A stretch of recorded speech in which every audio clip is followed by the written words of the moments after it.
حضرت ابو طالب کی کفالت میں جو وقت گزرا اس کا ذکر کیا تھا.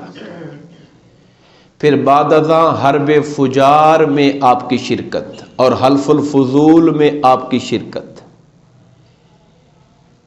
سیرت طیبہ کے ان مراحل و واقعات کا ذکر ہم نے کر لیا. حضور نبی کریم علیہ الصلاۃ والسلام کی عمر مبارک 25 سال کے قریب تھی جب آپ کا نکاح حضرت سیدہ خدیجہ الکبریٰ رضی اللہ تعالی عنہا سے ہوا. اور اس سے پہلے آپ نے جو معاش کی تگ و دو ہے، ایک ہر انسان جو ذمہ دار انسان ہوتا ہے، جو حساس انسان ہوتا ہے، وہ اپنے لیے ذریعہ روزگار کی کوشش کرتا ہے. ایک وقت تو وہ تھا جب بچپن تھا، ظاہر ہے کہ وہ عمر بڑوں کی کفالت میں رہنے والی عمر ہوتی ہے. لیکن جب انسان بڑا ہوتا ہے، آپ بچوں میں دیکھتے ہوں گے کچھ بچے بہت سمجھدار ہوتے ہیں، تھوڑا سا جب وہ ہوشیار سمجھدار ہوتے ہیں تو ان کے دل میں خیال آ جاتا ہے کہ میں اپنے والد صاحب کی جو زندگی کی مشکلات ہیں مالی معاشی، اس کے اندر حد الامکان اپنا حصہ ڈالوں. یہ احساس پیدا ہو جاتا ہے جوانی کے ساتھ ہی. تو حضور نبی کریم علیہ الصلوۃ والسلام نے اس سلسلے میں جس کام کو اپنایا تھا وہ مکہ کا سب سے جو معزز کام تھا، جو سرداران مکہ جس کام کو لے کر چلتے تھے. اور بعد ازاں ہم سب کے لیے اور قیامت تک کے لیے جس شعبے کو آقا نے بہترین شعبہ قرار دیا وہ تجارت اور کاروبار کا شعبہ ہے. رزق حلال کو تو انسان نے کمانا ہی ہے. کمانے کے لیے کئی شکلیں ہو سکتی ہیں، مگر سب سے بہتر شکل کو سرکار نے تجارت کو سب سے بہتر شکل قرار دیا. حضور نبی کریم علیہ الصلوۃ والسلام نے ابتدا میں چونکہ ذاتی سرمایہ اپنے پاس نہیں تھا اور آپ کے چچا جان بھی کثرت عیال کی وجہ سے اور مالی کمیوں کی وجہ سے اس پوزیشن میں نہیں تھے کہ سرمایہ حضور کو دیتے اور آپ کاروبار شروع کرتے ذاتی طور پر، تو آپ نے شراکت داری پر کام کا آغاز کیا. حضرت خدیجہ الکبریٰ رضی اللہ تعالی عنہا کے ساتھ جو مال تجارت کا شراکت کا معاملہ تھا، یہ پہلا معاملہ نہیں تھا. اس سے پہلے ہی آپ کی شہرت مکہ کے اندر ایک نوجوان کامیاب تاجر کی ہو چکی تھی.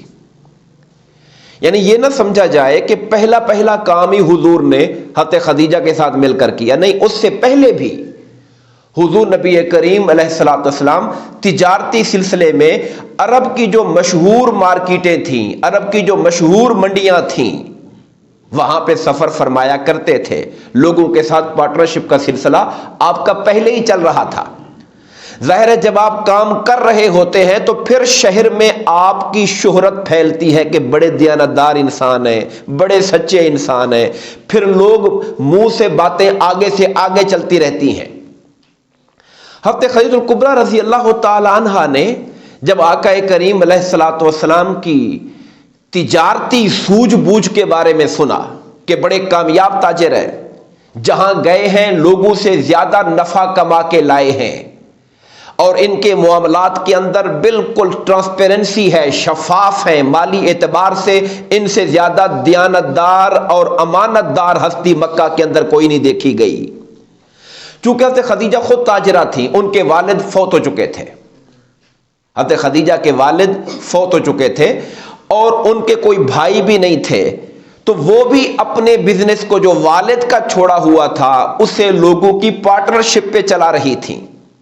جب سرکار دو عالم کا ذکر مبارک سنا تو ان کے دل میں خواہش ہوئی کہ میں اپنا مال انہیں دے کر کیوں نہ روانہ کروں. تو حضور نبی کریم علیہ السلام سے رابطہ ہوا تو انہوں نے کہا کہ میں آپ میرا سامان تجارت لے کر جائیے اور جو نفع میں اوروں کو دیتی ہوں، جو حصہ دیتی ہوں، اس سے دگنا حصہ میں آپ کو دوں گی اگر آپ میرا مال لے کر جائیں. اب ان کا حضور پہ اعتماد کرنا اور دوسرے لوگوں سے ڈبل نفع، ڈبل حصہ دینے کی آفر کرنا، یہ حضور کی تجارتی صلاحیتوں پر اعتماد تھا، حضور کی دیانت پر اعتماد تھا، آقا کی صداقت پر اعتماد تھا. اس لیے انہوں نے یہ آفر کی. اور پھر انہوں نے اپنا ان کا جو خاص حضرت خدیجہ کا غلام تھا، میسرہ اس کا نام تھا، جو ان کا پرانا خاندانی خادم گھر کا غلام تھا اور کاروباری امور میں بڑا ماہر تھا، پارٹنرشپ کے لیے جس کسی کو بھی مال دیتی اپنے گھر کا ذاتی بندہ میسرہ ساتھ شریک ہوا کرتا تھا حضرت خدیجہ کی طرف سے، تاکہ وہ بھی ساتھ شریک رہے ان کے۔ آپ ان باتوں کو خوبی سمجھتے ہیں کہ جب پارٹنرشپ کاروبار ہوتے ہیں تو اگر ایک فریق گھر بیٹھا ہوا ہے تو اس کی خواہش ہوتی ہے کہ میرا اپنا ذاتی جو ایک بااعتماد بندہ ہے وہ بھی شریک رہے، تاکہ خبر مجھے ملتی رہے کہ کاروبار کے ساتھ ہو کیا رہا ہے۔ حضور نبی کریم علیہ الصلوۃ والسلام ان کا مال لے کر گئے، میسرہ ساتھ تھے، اور میسرہ کو حضرت خدیجہ نے اسپیشلی کہا تھا کہ آپ نے ایک ایک لمحہ ایک ایک بات نوٹ کرنی ہے ان کی۔ اب یہ جو نوٹ کروا رہی ہیں، خصوصی توجہ دے رہی ہیں، اس کے پیچھے سیرہ حلبیہ کے اندر ایک روایت آئی ہے، سیرت حلبیہ۔ وہ کہتے ہیں کہ خدیجہ رضی اللہ تعالی عنہ کے ایک چچا زاد بھائی تھے جن کا نام تھا ورقہ بن نوفل۔ چچا زاد تھے، رشتے میں تو چچا زاد تھے مگر عمر میں کافی بڑے تھے۔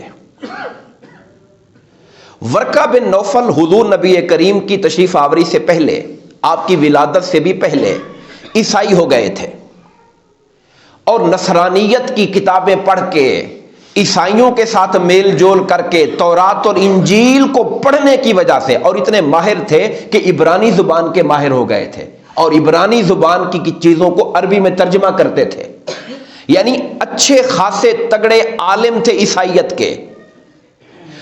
حضرت خدیجہ الکبریٰ رضی اللہ تعالی عنہ چونکہ وہ گھر کے تھے، ورقہ بن نوفل، وہ لوگوں کو جہالت سے ہٹا کر، بت پرستی سے ہٹا کر عیسائیت کے درس دیا کرتے تھے۔ حضرت خدیجہ بھی سنا کرتی تھیں، اور وہ درسوں میں بتایا کرتے تھے کہ اللہ تعالیٰ کے ایک آخری نبی ہے جن کے آنے کا وقت قریب ہونے والا ہے، اور ان کا ظہور مکہ سے ہونے والا ہے، وہ عرب خاندان میں سے ہوں گے، اور ان کے یہ اوصاف ہوں گے۔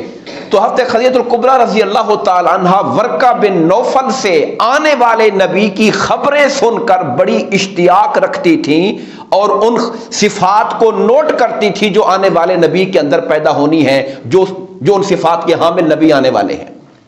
تو حضور نبی کریم علیہ السلام کے بارے میں جو انہوں نے خبر سنی، آپ کی صداقت کے بارے میں، آپ کی امانت کے بارے میں، عرب کا جاہلانہ ماحول ہے، اور جوانوں کا 25 سال کی عمر تک جو جوانی کا ایک شباب کا ابتدا ہوتا ہے اور جوانی کا زور ہوتا ہے، اس میں اس کے کردار کا پاک دامن رہنا، نگاہوں کا پاک رہنا، یہ بڑی بات ہوتی ہے جاہلانہ معاشرے کے اندر کہ ایک آدمی با کردار رہتا ہے۔ تو یہ ساری باتیں وہ دیکھ رہی تھی اور غور کر رہی تھی۔ ان کا یہ اندازہ تھا، اب یہ سیرت حلبیہ والے لکھتے ہیں کہ ان کا، حضرت خدیجہ کا یہ اندازہ تھا کہ اللہ تعالیٰ جس ہستی کو نبی بنا کے بھیجنے والے ہیں، اگر وہ مکہ میں سے ہیں، اگر وہ قریش میں سے ہیں، تو ان سے اعلیٰ کردار کا حسب نسب میں اور کردار میں نے کوئی نوجوان نہیں دیکھا ہے۔ اور جیسے بندہ گیس کرتا رہتا ہے، اندازے لگاتا رہتا ہے کہ یار فلاں بندہ بھی ہے، کیا پتہ اللہ اس پہ کرم کر دے، فلاں بندہ بھی ہے، کیا پتہ اللہ اس پہ کرم کر دے۔ ان کے اندازے میں تھا کہ شاید یہ وہ ہے وہ ہستی، ان کے کردار اور اوصاف کو دیکھ کر، کہ شاید اللہ تعالیٰ انہیں نبوت کا دے دے، ذمہ داری عطا فرما دے۔ تو اس اعتبار سے وہ دلچسپی رکھتی تھی، اور اپنے میسرہ غلام کو انہوں نے اسپیشلی کہا تھا کہ آپ نے ان کے ساتھ رہنا ہے، اور جو چیزیں بھی آپ دیکھیں نوٹ کرنی ہے اور مجھے بتانی ہے آپ نے۔ تو خدیجہ کے وہ جو غلام تھے جب واپس آئے، اب اس سفر میں جیسے حضرت خدیجہ نے کہہ کے بھیجا تھا کہ دوسرے لوگوں سے آپ کو ڈبل نفع دوں گی، تو میرے آقا جب تجارت کر کے سفر سے واپس آئے، جتنا اور لوگ کما کے لاتے تھے، میرے آقا ان سے ڈبل کما کے لائے تھے، ان سے تجارت کے اعتبار سے بھی ان کے لیے زیادہ منافع لے کر آئے تھے۔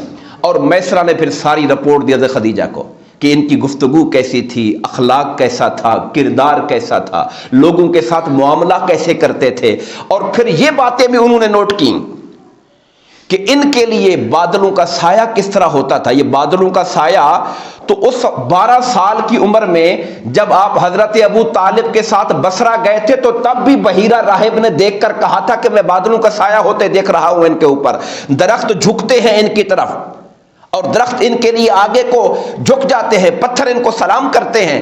تو یہ باتیں میسرہ نے بھی نوٹ کی۔ اب بات حضرت خدیجہ کے دل میں بیٹھ گئی کہ یہی وہ ہستی ہیں جنہیں اللہ تعالیٰ نے کائنات کی سب سے اعلیٰ نعمت نبوت عظمیٰ کے لیے منتخب فرمایا ہوا ہے۔ تو ان کے دل میں میلان ہوا، تو مجھے ان کے ساتھ اگر نسبت ازدواجی حاصل ہو جائے تو اس سے بڑھ کر میرے لیے فخر کی بات کیا ہوگی۔ یہ وہ پس منظر تھا حضرت خدیجہ رضی اللہ تعالیٰ عنہ کا۔ اور آپ جانتے ہیں کتب سیرت اس بات کی گواہ ہیں کہ رشتہ داری کے لیے پہل اور گفت پیغام کا جو آغاز ہے وہ حضور کی طرف سے نہیں ہوا تھا، وہ حضرت خدیجہ کی طرف سے ہوا۔ نفیسہ نام کی ان کی ایک سہیلی تھی، نفیسہ ان کا نام تھا، انہوں نے ان کے ذریعے حضور کی طرف ڈائریکٹ پیغام پہنچوایا۔ تو نفیسہ نے آ کے حضور سے گفتگو کی اور سرکار سے کہا آپ شادی کیوں نہیں کر لیتے؟ تو آقا نے جواب دیا میں کس سے شادی کروں گا، میرے تو ابھی جیسے ہم کہتے ہیں جی اپنا گھر بار جائیداد کاروبار ابھی میرے سیٹل نہیں ہوا ہوں، تو میں کیسے کسی سے بھی شادی کر سکتا ہوں، کون مجھ سے نکاح کرے گا؟ تو انہوں نے جواب میں کہا کہ آپ کے لیے ہر طرح کا رشتہ موجود ہے۔ حضور نبی کریم علیہ السلام نے جب تفصیل جاننی چاہی تو انہوں نے خدیجہ کا پیغام دیا۔ سرکار نے اپنے چچا ابو طالب حضرت حمزہ کو یہ بات بتائی کہ اس طریقے سے حضرت خدیجہ نے یہ پیغام دیا ہے۔ حضرت ابو طالب کے لیے اس سے بڑی خوشی کی بات کیا ہوتی کہ مکہ کی وہ خاتون جو کردار میں اتنی اعلیٰ ہے کہ عرب کے لوگ انہیں طاہرہ کہتے ہیں، پاکیزہ عورت ہے، طاہرہ کا لقب ان کو ملا ہوا تھا۔ دنیا کے اندر رشتہ داری کے لیے اور کیا دیکھا جاتا ہے کہ سب سے اعلیٰ خاندان ہو، کردار اعلیٰ ہو، اخلاق اچھا ہو، اور پھر مال و دولت بھی دنیا کا ایک حصہ ہے۔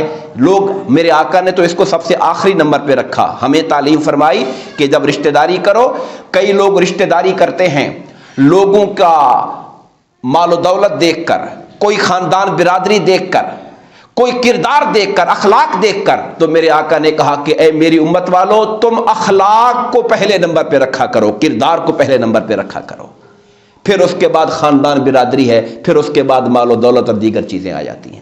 اخلاق اور کردار پہلے نمبر پر ہے۔ تو جو تعلیم آقا نے ہمیں عطا فرمائی ہے وہی تعلیم میرے آقا نے خود عمل کر کے دکھائی ہے۔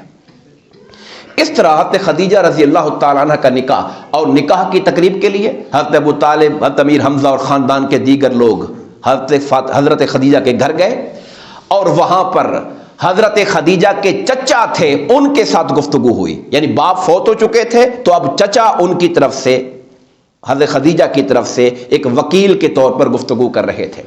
حضرت ابو طالب نے خطبہ نکاح پڑھا، وہ خطبہ نکاح کتب سیرت کے اندر موجود ہے، میں وہ الفاظ اردو میں پڑھ دیتا ہوں۔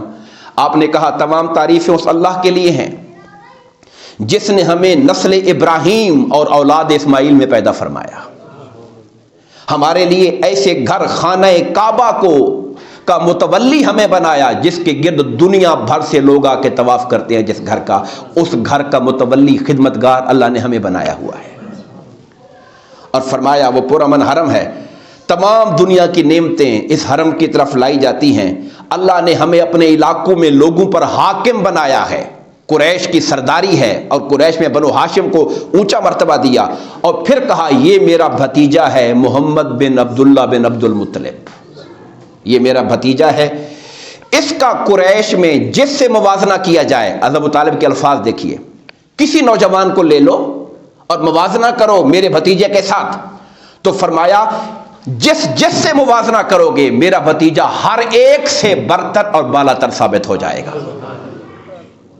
اور فرمایا اگرچہ مال کے لحاظ سے، یہ جملہ بھی، اگرچہ مال کے لحاظ سے ان کا ہاتھ خالی ہے لیکن یہ کوئی عیب نہیں، مال و دولت ناپائیدار چیز ہے، جلدی سے گزر جانے والا سایہ ہے۔ مال کی کیا اہمیت ہے؟ اصل چیز تو کردار ہے، اخلاق ہے۔ کہا مال تو ڈھلتا سایہ ہے، وہ تو ڈھل جاتا ہے جلدی سے۔ اور فرمایا وہ خدیجہ اس کو چاہتی ہیں، اور حق کے مہر جو بھی ہوگا وہ میرے ذمہ ہوگا، میں ادا کروں گا اس کو۔ یہ آپ نے خطبہ نکاح دیا۔ جواب میں ان کے چچا نے بھی کھڑے ہو کر کہا کہ آپ نے جو فضائل بیان کیے وہ برحق ہیں، اور آپ کے ساتھ رشتہ جوڑنا ہمارے لیے باعث فخر ہوگا۔ یہ ان کے چچا نے جواب دیا، اور اس طرح یہ تقریب نکاح منعقد ہوئی۔ یہاں پر ایک بات جو بہت سے مستشرقین، یہ لفظ سمجھیے، مستشرقین انگلش میں اسے کہتے ہیں اورینٹلسٹ. ہماری پنجاب یونیورسٹی کے ساتھ ایک کالج بھی ہے، ایک اورینٹلسٹ کالج، یعنی مغرب کے لوگ، یورپ کے لوگ، غیر مسلم لوگ جو مشرقی علوم پر تحقیق کرتے ہیں. یوں کہہ لیں کہ غیر مسلم جو مسلمانوں کے علوم پڑھ کر اس کے اوپر جو ریسرچ کرتے ہیں انہیں کہتے ہیں مستشرق. بڑے بڑے نام ہیں اس کے اندر، باقاعدہ اس کے اوپر M Phil P H D کی اس کے اوپر مقالے لکھے پڑے ہوئے ہیں.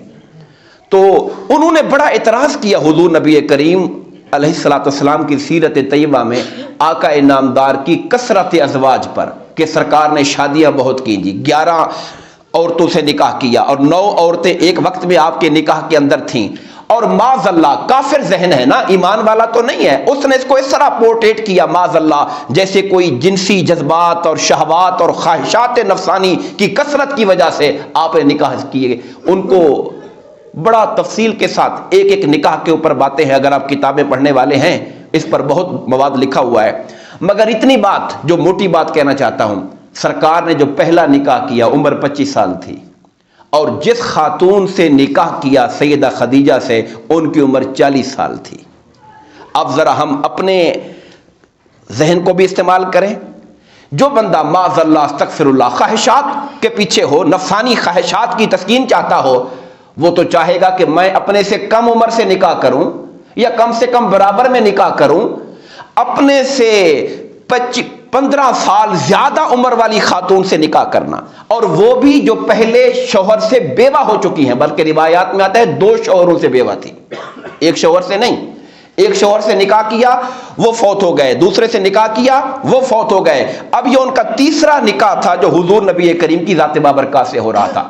ان کی عمر 40 سال تھی، سرکار کی 25 سال تھی، اور میرے آقا کی عمر 50 سال ہو گئی. میرے آقا نے ان کی زندگی میں دوسرا نکاح نہیں فرمایا تھا. یعنی جذباتی عمر کا اس اعتبار سے عمر کا پیک ہوتا ہے جب انسان 50 سال کو پہنچ جاتا ہے. اب تو ظاہری اعتبار سے انسان کے بڑھاپے کا آغاز ہو چکا ہوتا ہے 50 سال کی عمر میں جا کر. تو آپ نے 25 سے 50 سال تک، یہ جو 25 سال کا عرصہ ہے جوانی کا اور کمال جوانی کا، آپ نے اپنی اس ایک اہلیہ کے ساتھ گزارا جو 2 شوہروں سے بیوہ تھی اور آپ سے عمر میں 15 سال بڑی تھی. اور زندگی بھی ایسے گزاری کہ مکہ میں اس طرح کا پر مسرت خاندان کوئی تھا ہی نہ جتنا خوشی اور مسرت حضرت خدیجہ کے گھر کے اندر تھی.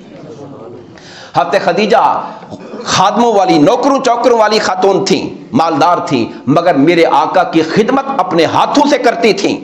سرکار کے لیے کھانا خود بنانا، کھانے کو لے کر خود آنا. وہ حدیث پاک گواہی دیتی ہے آقا کے لیے کھانا لے کر غار حرا تک پہنچ جایا کرتی تھیں، مکہ سے غار حرا تک پہنچ جایا کرتی تھیں. اور اسی موقع پر جبرائیل امین نے جب آتا دیکھا تو کہا خدیجہ آپ کے لیے کچھ کھانے کو لا رہی ہیں. جب خدیجہ آئے تو اے یا رسول اللہ انہیں اللہ کا سلام دیں، انہیں جبرائیل کا سلام دیں. ان کو یہ وہ ہستی تھیں جو آقا نامدار پر فدا، جنہوں نے زندگی سرکار کے لیے وقف کر دی تھی اور حضور کی خدمت کے لیے اپنے آپ کو رکھا تھا. اور اس قدر سرکار ان سے محبت کرتے تھے. دونوں طرف سے محبت ہے نا، میاں کی طرف سے بھی بیوی کی طرف سے بھی. بیوی کی محبت کا میں نے بتایا کہ کس طرح سرکار کی ساری اولاد ان سے ہے. وہ خدمت آقا کی خود غار حرا تک جا کے کرتی تھی، اور سرکار کتنا پیار کرتے تھے. حضرت عائشہ صدیقہ رضی اللہ تعالیٰ عنہ فرماتی ہیں کہ سرکار کی 9 بیویاں میرے ساتھ موجود تھیں، مجھے کسی پہ رشک نہیں آتا تھا. بیویوں کے اندر، سوکنوں کے اندر آپس میں جو کھینچا تانی ہوتی ہے، مجھے کسی پر رشک نہیں آتا تھا سوائے حضرت خدیجہ کے. حضرت خدیجہ تو فوت ہو چکی تھی نا. حضرت عائشہ نکاح میں جب آئیں تو حضرت خدیجہ دنیا سے جا چکی تھی، پردہ کر چکی تھی، مگر وہ کہتی ہیں کہ آقا حضرت خدیجہ کا اتنا ذکر کرتے تھے. ان کے فوت ہو جانے کے بعد، پردہ کرنے کے بعد سرکار ان کا اس کثرت سے ذکر کرتے تھے. حضرت عائشہ کہتی ہیں کہ مجھے ایک زنانہ غیرت آ جاتی تھی اور میں نے کئی دفعہ کہہ دیا یا رسول اللہ آپ کس بڑھیا کا ذکر کرتے رہتے ہیں، اللہ نے آپ کو جوان بیویاں دی ہوئی ہیں، ان سے اچھی دی ہوئی ہیں. سرکار نے کہا خدا کی قسم اے عائشہ، اللہ نے خدیجہ سے اچھی بیوی مجھے کوئی عطا نہیں فرمائی ہے. یہ ان کے دنیا سے پردہ کرنے کے بعد کی باتیں ہیں. اور سرکار کے گھر میں جب کبھی کوئی بکری ذبح ہو جانی، گوشت آ جانا، تو سرکار کا فرمانا فلاں عورت کو بھیجو، فلاں عورت کو بھیجو۔ پوچھا اس عورت کے ساتھ کیا تعلق ہے؟ کہا وہ خدیجہ کی سہیلی ہے، خدیجہ کی سہیلیوں کو یاد کر کر کے ان کے گھر تحفے بھیجے جا رہے ہیں۔ یہ محبت تھی سرکار کی، جو 25 سال کی عمر میں 40 سال کی خاتون سے شادی کی، اور 25 سال تک ان کو اپنے نکاح کے اندر رہے، جب تک کہ وہ دار فانی سے چلی نہیں گئی۔ یہ وہ رشتہ تھا۔ میں بتانا یہ چاہتا ہوں کہ جن کا اتنا مضبوط رشتہ ہو اپنی بیوی کے ساتھ، اور اپنے سے 15 سال بڑی، اور زندگی کے 50 سال کی عمر تک ان سے رشتہ داری رہی، کیا تصور ہو سکتا ہے کہ وہ خواہشات نفسانی کی پیروکاری کرنے والے تھے، یا ان کی رشتہ داریوں میں اور شادیوں میں اس طرح کی چیزیں تھیں؟ نہیں، وہ ساری کی ساری دینی حکمتیں تھیں، معاشرتی حکمتیں تھیں، سماجی حکمتیں تھیں، اور تعلیم دین اور ترویج دین کے پہلو تھے، جس کے لیے آقا کریم علیہ السلام نکاح فرمائے۔ انشاءاللہ کبھی زندگی رہی تو ہم ایک ایک زوجہ کے نکاح پر بات کریں گے، ان کا پس منظر بتائیں گے، اور بتائیں گے یہ نکاح کیوں ہوا، اس نکاح کا دین کو فائدہ کیا ہوا، مسلمانوں کو فائدہ کیا ہوا۔ یہ باتیں ہم الگ انشاءاللہ کریں گے۔ حضور نبی کریم علیہ السلام کی عمر مبارک 35 سال تھی جب خانہ کعبہ کی تعمیر کا معاملہ شروع ہوا۔ یہاں پر وقت چونکہ تھوڑا ہے، میں اتنا بتاؤں گا کہ یہ جو خانہ کعبہ ہے، اس کے بارے میں مختلف روایات ہیں۔ بعض کہتے ہیں 7 دفعہ تعمیر ہوا، بعض نے 9 دفعہ کہا، مگر 5 دفعہ پر اتفاق ہے، جس پر کوئی اختلاف نہیں ہے۔ سب سے پہلے تو روایت میں آتا ہے کہ حضرت آدم اور حوا کو اللہ نے حکم دیا تھا۔ جبرائیل امین نے بنیادیں بتا دی تھیں، انہوں نے بنیادوں کو کھودا یہاں تک کہ پانی نکل آیا زمین سے، اور وہاں سے پتھر رکھ کے خانہ کعبہ کو کھڑا کیا تھا۔ پہلی بار بنایا حضرت آدم اور حوا علیہ السلام نے۔ اور دوسرا ذکر آتا ہے کہ جب حضرت نوح علیہ السلام کے زمانے میں سیلاب آ گیا، تو سیلاب نوح کے بعد پھر دوبارہ خانہ کعبہ کی تعمیر ہوئی، وہ حضرت ابراہیم علیہ السلام نے کی۔ اس کا ذکر تو قرآن میں ہے، وَإِذْ يَرْفَعُ إِبْرَاهِيمُ الْقَوَاعِدَ مِنَ الْبَيْتِ وَإِسْمَاعِيلُ۔ یاد کریں جب ابراہیم علیہ السلام اور اسماعیل علیہ السلام اللہ کے گھر کی دیواروں کو اٹھا رہے تھے، بنیادوں کو کھڑا کر رہے تھے، اور اللہ سے التجا کر رہے تھے، ربنا تقبل منا انک انت السمیع العلیم، مولا ہماری مزدوری قبول فرما لے۔ یہ دعائیں بھی کر رہے تھے، خانہ کعبہ کو بلند بھی کر رہے تھے۔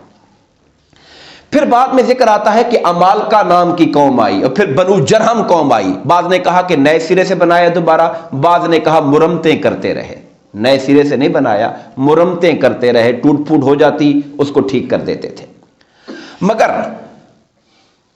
آقا کریم علیہ السلام کی نبوت سے پہلے 35 سال کی عمر کے اندر ہوا یہ کہ خانہ کعبہ کی دیواروں پر غلاف چڑھایا ہوا تھا، کسی عورت نے بے احتیاطی کی اور غلاف کو آگ لگ گئی، اور خانہ کعبہ کا پورا غلاف جل گیا۔ اور ادھر سے یہ بھی آپ جانتے ہیں کہ خانہ کعبہ مکہ کے نشیب میں ہے، یعنی باقی مکہ اونچا ہے، خانہ کعبہ نیچے ہے، تو جب بارشیں آتی تھیں سیلاب بن کر خانہ کعبہ کی طرف دوڑتا تھا۔ دیواریں شیواریں باندھنے کی کوشش تو ہر کوئی کرتا ہے، مگر بعضوں کا تیز سیلاب آ گیا تو خانہ کعبہ کسی دیوار کو نقصان پہنچا دیا۔ یہ وہ حالات تھے کہ مکہ والوں نے سوچا کہ ہمیں اللہ کے گھر کو دوبارہ بنانا چاہیے، اور اس کا ایک انتظام ایسے ہو گیا کہ جدہ کا جو ساحل تھا وہاں پر کوئی روم سے آنے والا جہاز تھا، کسی وجہ سے حادثہ ہو گیا، جہاز ٹوٹ پھوٹ گیا، اور جہاز کی جو لکڑی تھی وہ وہاں پر برائے فروخت موجود تھی۔ مکہ والوں نے موقع غنیمت جانا کہ یار یہ اگر جہاز کی لکڑی ہے اور اعلیٰ لکڑی ہے، مکہ سے کون جاتا روم خریدنے کے لیے، اب جدہ میں پڑی ہوئی ہے، تو ولید بن مغیرہ جو والد تھے حضرت خالد بن ولید بن مغیرہ، وہ وہاں سے گئے اور وہاں سے جا کر وہ سارا سامان لکڑی کا خرید لیا، اور جہاز کا جو بڑا ان کا جو کاریگر تھا اس کا نام باقوم تھا، جسے ہم کہتے ہیں انجینئر کہہ لیں یا تعمیراتی ایکسپرٹ کہہ لیں، راج مستری کہہ لیں، اس کو بھی ساتھ لے آئے کہ ہم اس طرح اللہ کا گھر بنا رہے ہیں، تم بھی ہمارے ساتھ آؤ، جو مزدوری ہوگی وہ تمہیں دیں گے۔ اس طرح سے سلسلہ خانہ کعبہ کی تعمیر کا شروع ہوا، اور حضور نبی کریم علیہ السلام خود خانہ کعبہ کے لیے پتھر ڈھو کے لانے والوں میں شریک تھے اللہ کے گھر کو بنانے کے لیے۔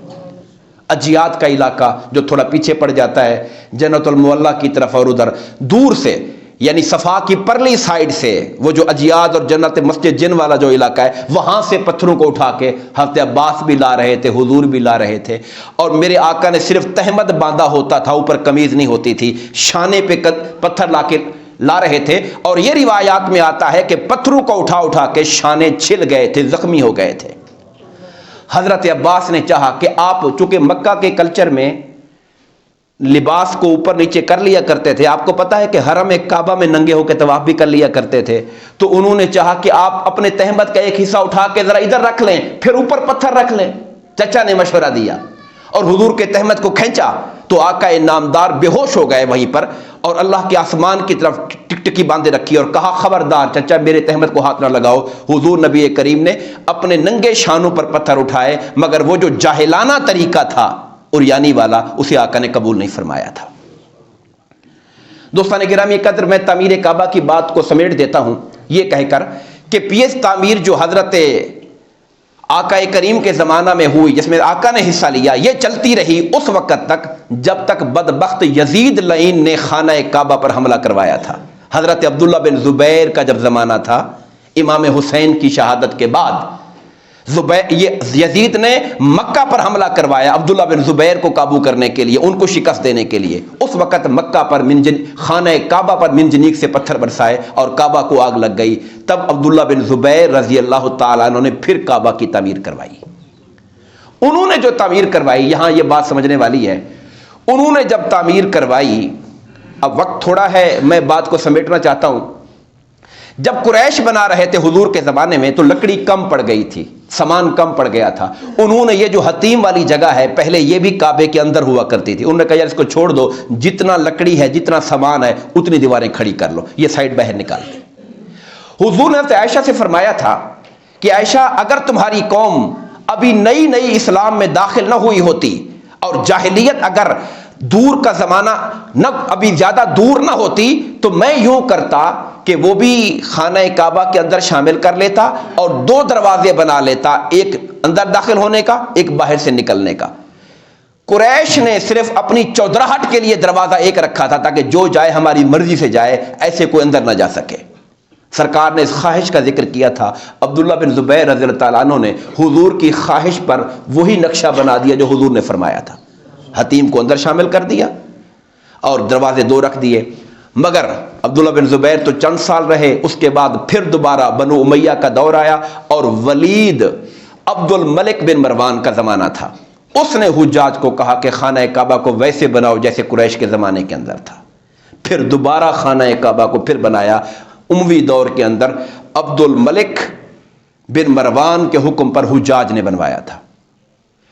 یہ خانہ کعبہ اس شکل میں ہے جیسی شکل میں اس وقت سے بنایا۔ بعد میں عباسیوں کا دور آیا، ہارون رشید نے چاہا کہ ہم اس کو پھر ویسا بنائیں جیسے عبداللہ بن زبیر نے حضور کی خواہش پر بنایا تھا۔ اس نے مشورہ کیا امام مالک سے، امام مالک نے کہا جیسے بنا ہے اس کو ویسے رہنے دو، بادشاہوں کا تماشا نہ بناؤ۔ آج آپ ایسے کر دو گے، کل اور آئے گا وہ اور ایسے کر دے گا، تو خانہ کعبہ کو کھیل نہ بناؤ، تماشا نہ بناؤ، اس کی عزت اور وقار کم ہو جائے گا، جیسے ہے اس کو ویسے رہنے دیا جائے۔ تو یہ وہ تعمیر تھی آخری جو اس کے بعد سے ہوئی ہے۔ انشاءاللہ ہم آگے گفتگو کریں گے اگلے جمعہ پر۔ اللہ تبارک و تعالی آقا کریم علیہ الصلوۃ والسلام کی تعلیمات کو، سیرت طیبہ کو پڑھنے، سمجھنے اور عمل کی توفیق عطا فرمائے۔ آمین۔ وما علینا الا البلاغ المبین۔